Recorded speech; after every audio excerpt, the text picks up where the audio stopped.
In this video, we're gonna show you how to assemble the P-clamp cotter heads from MAQ. When you do the assembly, you need the plier, a screwdriver, whatever that is flat. In the assembly process, you're gonna use the level, which is used to clamp the insert.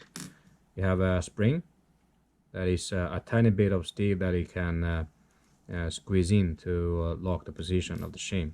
So here's the shim, and the cotter head usually delivers with a how do you say, a coolant inlet from the back, which is assembled already. You don't have to do anything there. And then you need also a special screw, which is used to apply the torque, and a key, of course, Allen wrench, and then an insert. So step number one, you have to thread in the screw part from the back of the cotter head, just like that. You thread all the way in until you really see that it's coming out from the other side. Then you change the directions.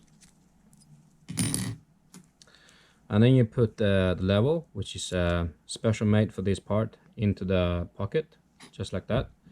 And then you put the shim. You see the shim has two sides, so the side which is more flat should go upwards. So you just put it in there. And then comes the most difficult part, also the spring.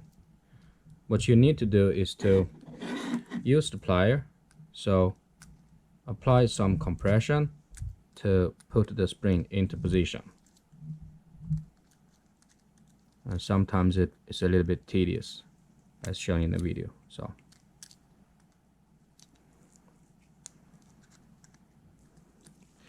okay, now it's back to it's just inside the pocket, and then what you do is you use the flat thing, whatever you have, just to press the spring inside. And then you have the insert. You clamp the level so that it really holds the force to hold the insert towards the position of its seat.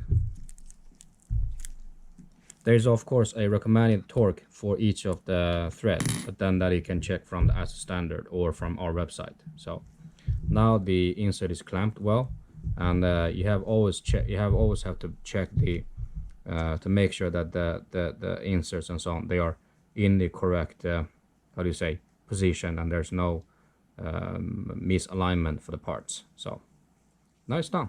Thanks.